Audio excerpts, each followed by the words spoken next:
Hello, this is Avinash, and I welcome you to the official YouTube channel of Law Prep Tutorial. In today's discussion, we are going to talk about a topic in reasoning, जिसके बिना तो reasoning ही नहीं है. The topic is assumption. Detail में बाद में चलेंगे. I'm sure theory आपने पढ़ रखा है. एक example के through पूरे topic को discuss करेंगे. ध्यान दीजिएगा. This should not take any more than 10 minutes, maybe less. But then going through this is important.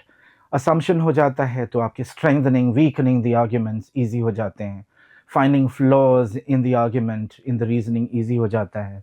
Then at the same time, resolving paradox easy हो जाता है. So it's the basis of arguments, it's the basic of critical reasoning. Foundation है तो थोड़ा सा focus रहिएगा. It is going to work out. We see an old lady out here who makes a statement. The statement is, Raju, get me a packet of milk from the shop. इन्होंने राजू को बोला, get me a packet of milk from the shop. अब assumption क्या है? इन्होंने कुछ तो सोच के बोला होगा, Raju please get me a packet of milk from the shop, है ना? मैं अगर किसी को बोलता हूँ do something, तो मेरा मानना है कि वो मेरी बात सुनेगा. अगर मुझे पता होता पहले से कि that person is not going to listen to me, then I would rather not say it to that person. So my first assumption when I say something, or when I request something, or when I order something, or suggest something to someone, is the assumption of obedience. See, that person is going to listen to me. वैसे ही जैसे this woman says, Raju, get me a packet of milk from the shop. This woman believes that Raju would listen to her. If she already knew, remember, belief का opposite है जानना. Belief मतलब मानना, and उसका opposite है जानना. इसे अगर negate करेंगे इनके assumption को, तो बनेगा कि वो पहले से ही जानती हैं कि राजू उनकी बात नहीं सुनेगा. अब वो अगर जानती हैं कि राजू उनकी बात नहीं सुनेगा, so why would she ask Raju to get her a packet of milk from the shop? That won't make any sense. याद रखिए, negation always ensures that if it's the correct assumption, the negation would weaken the argument, है ना? And that would mean that the assumption was correct. Raju says, the woman says, Raju, get me a packet of milk from the shop. इससे पहले कि हम ये assumption पे भी आए, does she believe that she is talking to Raju? बहुत ही controversial हो जाएगा मुझे मेरा ये बोलना कि ये assumption है, बट मैं तो ये भी मान के चल रहा हूँ ना कि वो राजू है जिससे मैं बात कर रहा हूँ. मान लो कि आपने किसी को कुछ काम बोला, वो पर्सन काम नहीं करता है, that person does not do the work. बाद में आपको पता चलता है कि you actually gave that message to someone else. You gave that message to someone else believing that that person was the person to whom you gave the command, है ना? तो देखिए, this person, this lady believes that she was speaking with Raju. इसे negate करके देखिए तो क्या हो जाएगा? It's not Raju. And if she knows it's not Raju, would she really give this statement to Raju? No. I'm going to list about 10, 11 assumptions from this statement. मैं चाहता हूं आप इसे ध्यान से देखिए और धीरे धीरे करके ना we'll cover all the concepts of assumption. Just with this example, and then you might keep on practicing and always reach out to us in the notes, the comments section, and we'll be more than happy to assist. Let's carry on with it. So the lady says, Raju, get me a packet of milk from the shop. This is her first assumption. It must be Raju. Remember, assumption के बारे में पता करना है, guarantee लेना है कि वो assumption सही है या नहीं है. तो इसे negate कीजिए, and when we negate it, it becomes it is not Raju. अगर उस लेडी को पता होता कि ये राजू तो है ही नहीं, तो बोलती क्या, Raju, get me a packet of milk from the shop. I hope you agree with me that this is an assumption behind the statement, Raju, get me a packet of milk from the shop. The second one is, Raju would listen to me. Remember, the first one that we spoke about was the assumption of obedience. ठीक है ना? मैं आपको अगर बोलता हूं please मेरा homework करके रखना, तो मैं क्या मान के बोलूंगा कि आप मेरी बात मानोगे? इसे निगेट कीजिए तो मुझे पता होगा पहले से कि आप तो मेरी बात मानने वाले नहीं हो, तो मैं क्यों होमवर्क दूं आपको? वैसे ही she believes that Raju would listen to her. Because if she knew that Raju would not listen to her, she is not going to make this statement. I hope this point is clear. We are going to go to the third assumption. This one, Raju will go to the shop. इसे negate कीजिए, simple. आज हम सिर्फ negate करेंगे, only negate. Negation से हो जाएगा Raju will not go to the shop, है ना. if the old woman knew that Raju would not go to the shop, would she ever tell him, Raju, get me a packet of milk from the shop? नहीं ना. तो याद रखिए, assumption को ढूंढना है तो उसे निगेट कीजिए. साथ में आपको ये भी बताऊंगा कि अगर आप हर एक आंसर चॉइस को निगेट करने बैठेंगे तो आपके पास तो समय नहीं बचेगा. Negation is a trick, negation is an art, but negation is also time consuming. तो आपको कोशिश करना है कि एक दो ऑप्शंस जो हैं जिन्हें एलिमिनेट कर रहे हैं, कॉन्ट्रडिक्शंस होते हैं, इररेलेवेंट आंसर चॉइसेस होते हैं, एक्सट्रीम आंसर चॉइसेस होते हैं, एक छोटा सा निमोनिक है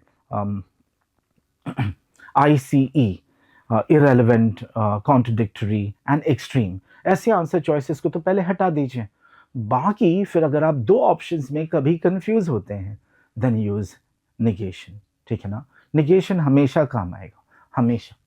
चौथा असम्पशन देखते हैं, राजू नोज द शॉप. देखो, अगर ओल्ड लेडी ने बोला होता राजू उस दुकान में जाना है तो समझ में आता, लेकिन ओल्ड लेडी ने क्या बोला, Raju get me a packet of milk from the shop, means that the old lady believes, or the lady believes कि राजू को तो वो दुकान पता होगा.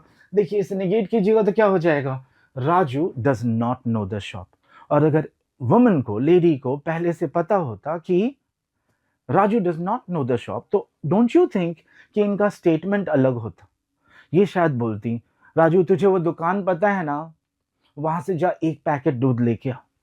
लेकिन ऐसा तो नहीं बोला, which means this is definitely the assumption. Let's go to another assumption. It says Raju knows what milk is. ये बहुत ही stupid लग रहा है, लेकिन सोचिए कि अगर आप किसी को बोलते हैं go get me 100 grams of asafoetida, ठीक है, तो आप ये मान के चल रहे हो ना कि आपने जिसे बोला 100 ग्राम एसोफोटिडा लाने को, वो एसोफोटिडा का मतलब तो समझता होगा. वैसे ही the old lady definitely believes, no not very consciously, because हर कोई जानता है मिल्क क्या है, लेकिन कहीं ना कहीं तो एक रिप्रेस्ड लेवल ऑफ कॉन्शियसनेस पे ये तो वो सोचे ही होंगे ना कि हाँ, इसे मिल्क के बारे में पता है. असम्पशन एक साइंस होता है, ठीक है ना. So there is not a lot of relativity. इस मिल्क के बदले आप एसेफोटिडा डाल दीजिए, फिर नाइजेला डाल दीजिए, कुछ भी डाल दीजिए, doesn't matter, the assumption is going to remain the same.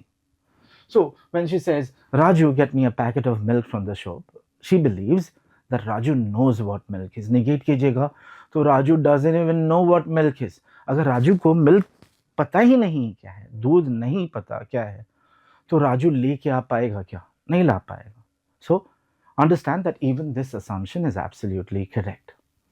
The other one, Raju knows the content in the packet. देखिए, लेडी ने ये तो कभी नहीं बोला था कि आधा लीटर दूध लेके आ, या 1 लीटर दूध लेके आ, या 5 लीटर दूध लेके आ, 25 लीटर दूध लेके आ.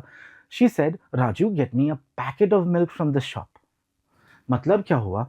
She believes Raju knows what the content is in the packet. शायद रेगुलरली लाता होगा, उसके पता होगा. ठीक है ना. तो इसे निगेट करिए ना, तो पता चलेगा क्या, Raju does not know the content in the packet. तो राजू भी क्लैरिफिकेशन मांगेगा कितना लाना है ना. वुमन भी शायद बता देगी देखो इतना लाना है, लेकिन ऐसा कोई डिस्कशन नहीं हुआ. यानी कि ये एक असम्पशन था, ये एक बिलीफ था.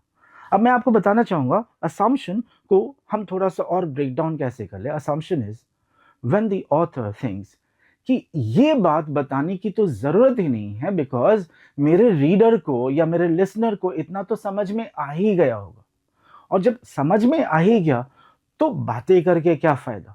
सो there is a lot of reading between the lines. If these were two dogs talking, or for that matter any other creature talking, there wouldn't be such refined language. ये एक हम ही हैं जिनके पास एक लैंग्वेज सिस्टम है, and we have advanced so much in linguistic skills कि हमें हर कुछ सुनने की जरूरत नहीं है, हम थोड़ा सा सुन के बाकी समझ भी सकते हैं। ये इम्प्लाइड लैंग्वेज है ना, ये शायद शायद हम ह्यूमंस के अंदर ही है। I am not certain, I am not demeaning any other creature, but then we humans have the skill of understanding what is not even spoken. I hope you agree with this one. Raju knows the content of the content in the packet. Let's go to another one. It says Raju has the resources to get the milk. देखो, lady ने ये तो नहीं बोला ये ले राजू 30 रुपए ले, एक पैकेट दूध लेके आ जा. She says, Raju, get me a packet of milk from the shop.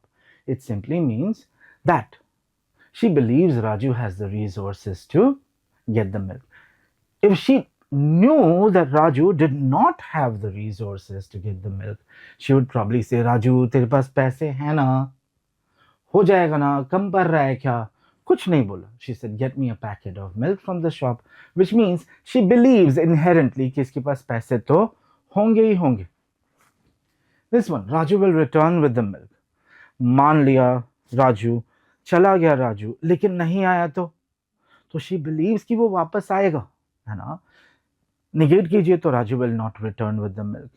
Why would you assign a task to someone about whom you know that they do not perform your tasks? So obedience means starting the job and finishing the job. ठीक है ना? And both of these are assumptions. Let's take a look at one more. There is milk at the shop. She believes there is milk at the shop. She did not say, Raju, could you call up the shopkeeper and ask whether there is milk at the shop? Rather, she said, Raju, get me a packet of milk from the shop, which means she believes, she assumes that there is enough milk available at the shop. Negate कीजिए, क्या हो जाएगा? There is no milk at the shop. If she already knew there was no milk at the shop, I'm sure this lady is not trying to prank Raju, है ना? Right. Raju will be alive during the performance of the task. जैसे मैंने एक और assumption के लिए बोला था, ये भी देखिए, ये वो थोड़ी यहाँ से सोच रही होगी, मे बी शायद घुटने से सोच रही होगी. घुटने का मतलब ये नहीं है. घुटने से सोच रही हो का मतलब है कि एक बहुत ही repressed level of consciousness पे ये सोच रही होगी, because it's a normal day may be. थोड़ी हर कोई सोचता है कि तुम जिंदा होगे मेरे काम करने, लेकिन यही सोचिए कोविड फेज हो, ठीक है ना, और माँ अपने बेटे को बोलती है जा ये लेके आ, तो माँ तो डेफिनेटली ये भी अस्यूम कर रही होगी ना कि जाना और वापस आना सेफ होगा. तो एक इमरजेंसी सिचुएशन पे ये असम्पशन एक हाइटेंड लेवल पे होता है, but on a daily basis ये असम्पशन एकदम रिप्रेस्ड लेवल ऑफ कॉन्शियसनेस पे होता है. लेकिन रिप्रेस्ड हो या हाइटेंड लेवल हो, क्या ही फर्क पड़ता है? असम्पशन तो असम्पशन ही है ना. आई होप आपने असम्पशंस के ये पॉइंट्स तो समझे. असम्पशन एक ब्रिज है. आप डिसाइड करते हो कि आपको 8 बजे क्लास जाना है, आप बोलते हो मुझे 8 बजे क्लास जाना है, 7 बज गए, मुझे अभी निकलना है, तो आपका असम्पशन क्या है? देखो, एक असम्पशन है अवेलेबिलिटी ऑफ रिसोर्सेस. मैं यहाँ से वहाँ तक 8 बजे तक पहुँच जाऊँगा, मुझे 1 घंटा लगेगा, ठीक है. Availability of time. Availability of resources क्या है? मेरे पास कुछ ना कुछ है साधन जिसको यूज़ करके मैं 8 बजे पहुंच जाऊंगा. वो एक गाड़ी हो सकती है, वो कम्यूट हो सकता है, वो पैसे हो सकते हैं ना. देन साथ में अवेलेबिलिटी एक और है कि जहां आप जा रहे हैं, जिससे आप मिलने जा रहे हैं, वो भी तो अवेलेबल होगा ना. So you believe that a class will happen at 8 PM and that there will be someone available to teach, है ना.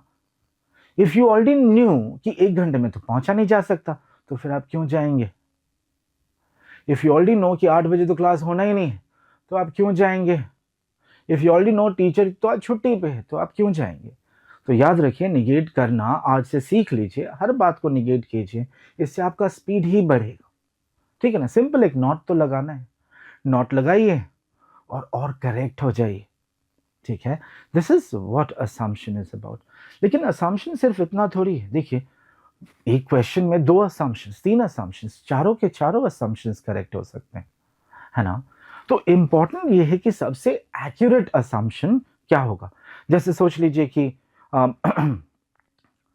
आप एक पार्टी में गए अपने फ्रेंड के साथ, और पार्टी में आपको अपनी एक पुरानी फ्रेंड दिख जाती है, तो आपका फ्रेंड आपको बोलता है या बाकियों को बोलता है, देखो your friend is out there, your old friend, you're definitely going to get her phone number.